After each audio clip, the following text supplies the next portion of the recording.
ಎಲ್ಲವನ್ನು ನಿಭಾಯಿಸ್ಕೊಂಡು ಬಂದಂತಹ ಒಂದು ವರ್ಷ 2025ನೇ ವರ್ಷ. 2026ನೇ ಇಸ್ವಿಯಲ್ಲಿ ಧನುಸ್ಸು ರಾಶಿಯವರಿಗೆ ಸಪ್ತಮದಲ್ಲಿರುವಂತಹ ಗುರು ಅಷ್ಟಮಕ್ಕೆ ಬರ್ತಾನೆ.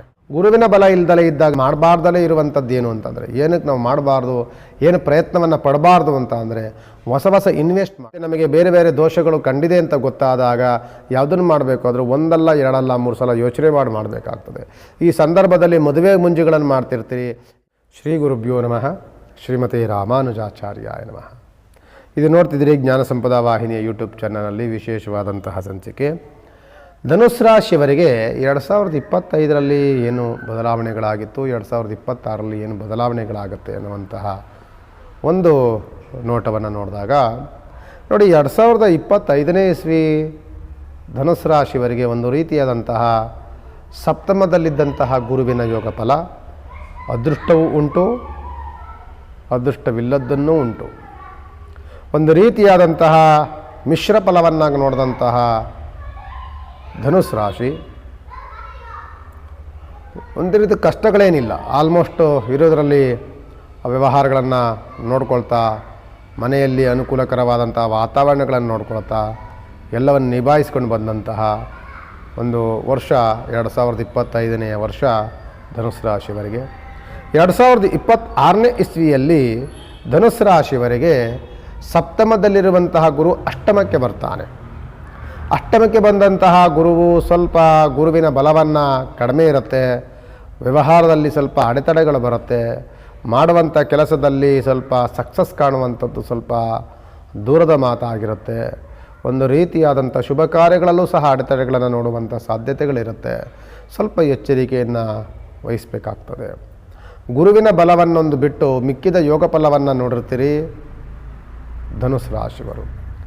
ಗುರುವಿನ ಬಲ ಇಲ್ಲ ಅಂದಾಗ ಮಿಕ್ಕಿದ ಫಲಗಳೇನು ಸಿಗುತ್ತೆ ಅಂತಂದರೆ ಆರೋಗ್ಯದಲ್ಲಿ ಅನುಕೂಲಕರವಾಗಿರುತ್ತೆ. ಮಾಡುವಂಥ ಕೆಲಸದಲ್ಲಿ ಅದೇ ಕೆಲಸವನ್ನು ಮುಂದೂಡಿಕೊಂಡು ಆ ಕೆಲಸದಲ್ಲಿಯೇ ಪ್ರಗತಿಯನ್ನು ಕಾಣುವಂಥದ್ದು ಉತ್ತಮವಾಗಿರುತ್ತೆ.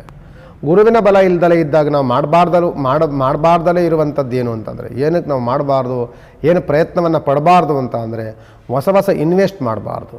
ಕೆಲಸವನ್ನು ಬದಲಾವಣೆಗಳನ್ನು ಮಾಡಿ ಇನ್ನೊಂದು ಕೆಲಸವನ್ನು ಹುಡುಕ್ಬಿಡ್ತೀನಿ, ಇನ್ನೊಂದು ಕೆಲಸದಲ್ಲಿ ಏನೋ ಇದಕ್ಕಿಂತ ಲಾಭ ನೋಡ್ತೀನಿ ಅಂತ ಅಂದರೆ ಖಂಡಿತವಾಗಿ ಕೆಲಸವನ್ನು ಬಿಟ್ಟರೆ ಇನ್ನೊಂದು 6 ತಿಂಗಳು ಕೆಲಸ ಸಿಗೋದಿಲ್ಲ. ಮತ್ತು ಏನೋ ಒಂದು ಇನ್ವೆಸ್ಟ್ ಮಾಡ್ತೀನಿ, ಹೊಸದೊಂದು ಏನೋ ಕೆಲಸ ಶುರು ಮಾಡ್ತೀನಿ ಅಂತ ನೀವೇನಾದರೂ ಇನ್ವೆಸ್ಟ್ ಮಾಡಿದ್ರೆ ಸುಮಾರು 1 ವರ್ಷಗಳ ಕಾಲ ನಿಮಗೆ ಅದರಲ್ಲಿ ಲಾಭ ನೋಡಲಿಕ್ಕೆ ಸಾಧ್ಯವಾಗೋದಿಲ್ಲ. ಮತ್ತು ಈಗ ಆಗಿರುವಂತಹ ಮದುವೆ ಸೆಟ್ಟಾಗಿರುವಂತಹ ನಿಮಗೆ ಅಲ್ಲಿ ಸಂಬಂಧಗಳು ಕೂಡಿರುವಂತಹ ಅದನ್ನು ಬಿಟ್ಟು ಬೇರೆ ಏನೋ ನಾನು ಮಾಡ್ತೀನಿ ಅಂತ ಹೋದರೆ ಅದರಲ್ಲಿ ತಿರುಗಿ ಮತ್ತೆ ಅಪಘಾತಗಳಾಗುತ್ತೆ, ತೊಂದರೆ ತಾಪತ್ರಗಳಾಗುತ್ತೆ. ಈ ಧನುಸ್ಸು ರಾಶಿಯವರ ಗುರುಬಲ ಇಲ್ದಲೇ ಇದ್ದಾಗ ಮತ್ತು ನಮಗೆ ಬೇರೆ ಬೇರೆ ದೋಷಗಳು ಕಂಡಿದೆ ಅಂತ ಗೊತ್ತಾದಾಗ ಯಾವುದನ್ನು ಮಾಡಬೇಕು ಆದರೂ ಒಂದಲ್ಲ ಎರಡಲ್ಲ 3 ಸಲ ಯೋಚನೆ ಮಾಡಬೇಕಾಗ್ತದೆ. ಈ ಸಂದರ್ಭದಲ್ಲಿ ಮದುವೆ ಮುಂಜಿಗಳನ್ನು ಮಾಡ್ತಿರ್ತೀರಿ. ಯಾವುದಾದ್ರೂ ಹುಡುಗಿ ಸಾಲಾವಳಿಗಳನ್ನು ನೋಡಬೇಕು ಅಂತ ಅಂದಾಗ ಒಂದಲ್ಲ ಎರಡಲ್ಲ ಅದನ್ನು ಸುಮಾರು ಒಂದು ಜನಗಳಲ್ಲಿ ನೀವು ತೋರಿಸಿ ಬಹಳವಾದಂಥ ದೀರ್ಘವಾದಂಥ ಚಿಂತನೆಗಳನ್ನು ಮಾಡಿ ಆಲೋಚನೆಗಳನ್ನು ಮಾಡಿ ಅನಂತರದಲ್ಲಿ ನೀವು ಆ ಸಂಬಂಧಗಳನ್ನು ನೀವು ಬೆಸಿಬೇಕೇ ಹೊರತು ಏಕಾಏಕಿ ಯಾವುದೋ ಒಂದು ಅನುಕೂಲಕರವಾಗಿದ್ದಾರೆ, ತುಂಬ ಚೆನ್ನಾಗಿದ್ದಾರೆ ಅಂದ್ಬಿಟ್ಟು ನೀವೇನಾದರೂ ಆ ಹುಡುಗಿ ನೋಡೋವಂಥದ್ದು ಮದುವೆ ವಿಚಾರದಲ್ಲಿ ಸ್ವಲ್ಪ ಆತುರ ಮಾಡಿದ್ರೆ ಸ್ವಲ್ಪ ಅದರಲ್ಲಿ ಪಶ್ಚಾತ್ತಾಪ ಪಡುವಂತಹ ವಾತಾವರಣಗಳು ಸೃಷ್ಟಿಯಾಗಬಹುದು. ಅದನ್ನು ಬಗ್ಗೆ ಸ್ವಲ್ಪ ಚಿಂತನೆಯನ್ನು ಮಾಡಬೇಕಾಗ್ತದೆ. ಅದೇ ರೀತಿಯಾಗಿ ನಾನು ಆಗಲೇ ಹೇಳ್ದಂಗೆ ಹೊಸ ಕೆಲಸಗಳನ್ನು ಮಾಡಬೇಕಾದ್ರೆ ಯಾವ ಕೆಲಸವನ್ನು ಮಾಡಬೇಕಾದ್ರೂ ಸ್ವಲ್ಪ ಇನ್ವೆಸ್ಟ್ ಮಾಡೋಕ್ಕೆ ಸ್ವಲ್ಪ ಕಾಲಾವಕಾಶಗಳನ್ನು ತೆಗೆದುಕೊಳ್ಬೇಕಾಗ್ತದೆ. ಯಾವುದಾದ್ರು ನಡ್ಕೊಂಡು ಹೋಗ್ತಿದ್ರೆ ಖಂಡಿತವಾಗಿ ಪರವಾಗಿಲ್ಲ, ಅದು ನಡ್ಕೊಂಡು ಹೋಗಲಿ. ಅದನ್ನು ಬಿಟ್ಟು ನಾನು ಬದಲಾವಣೆಗಳನ್ನು ಮಾಡಿ ಬೇರೆ ಏನೋ ಒಂದು ಪ್ರಯತ್ನವನ್ನು ಮಾಡ್ತೀನಿ ಅಂತ ಅಂದಾಗ ನೀವು ಪ್ರಯತ್ನವೆಲ್ಲವೂ ಸಹ ಫೇಲ್ಯೂರ್ ಆಗುವಂಥ ವರ್ಷ 2026ನೇ ವರ್ಷ ಆಗುತ್ತೆ. ಅದು ಕೋರ್ಟು ಕಚೇರಿಗಳಲ್ಲಾಗಿರ್ಬೋದು, ವ್ಯವಹಾರದಲ್ಲಾಗಿರ್ಬೋದು, ಮಾಡ್ತಿರುವಂಥ ಮಾಡುವಂಥ ಜಾಗದಲ್ಲಾಗಿರ್ಬೋದು, ಯಾವುದೂ ಸಹ ನಿಮಗೆ ಅಷ್ಟು ಸಕ್ಸಸ್ಸನ್ನು ತಂದುಕೊಡುವಂಥ ವರ್ಷ 2026ನೇ ವರ್ಷ ಆಗಿರೋದಿಲ್ಲ.